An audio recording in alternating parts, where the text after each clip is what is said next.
So my husband and I, we have been real estate investors for about 3 years now. We have tapped into flipping homes. We have tapped into just selling homes. And we have also tapped into acquiring land. Our way of acquiring land is through tax foreclosure sales. So we are actually purchasing land for or at a discounted rate. We learned about the process of acquiring land through tax foreclosure sales. So bidding, how to find the land, how to determine if it was developed, undeveloped, if you could build on the land. But one thing that we did not know beforehand was what to expect after you actually acquire the land.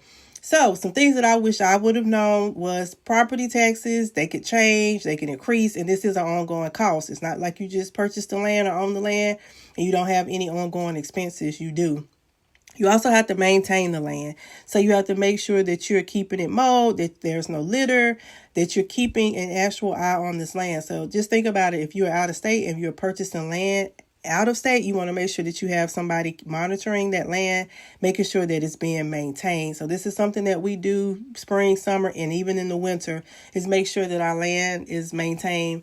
I wanted to share this with you, our experience and what we encountered when we visited our land on last week's occasion. So we did have a city violation, and we're going to explain what that means and kind of what you can expect if you purchase land, and maybe even how to avoid it.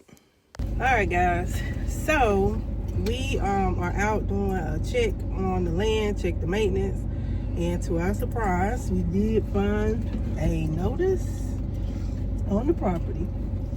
So these are the things that you have to be on the lookout for, and we'll tell you guys more about the chronic list, which I did see on this paper. I know you didn't get a chance to read it, where it was talking about it, and it told us 3 times for the grass in 2025, and was talking about us being on the chronic list. So which we got removed from and was supposed to get removed from, and obviously, you know, they're not removing us from the list, so we're gonna have to follow up, make sure they take us off the list.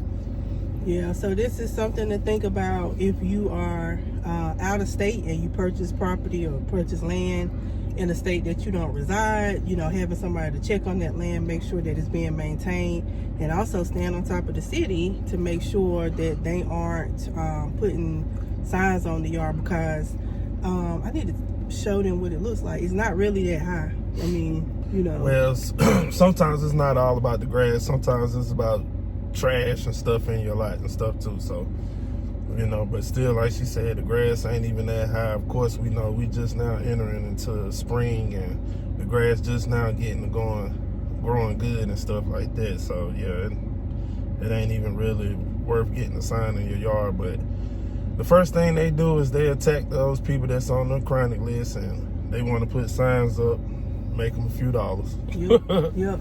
And this bill, the landscaping bill, is pretty costly. It's not your normal $60 that you pay your land guy to your mower. What you got, those landscapers to come out and mow your grass? It's like more like $300. Yeah, $350. Yeah. Yep. So, and if you don't pay it, they'll put it on your tax bill. Yeah, and this letter actually says that if it's not paid, that they will place a lien on the land. So you don't want that. So these are things that you may not know, people may not talk about, but we wanted to just make you aware. All right, leave comments down below if you have questions or need more information or would like more information on vacant land.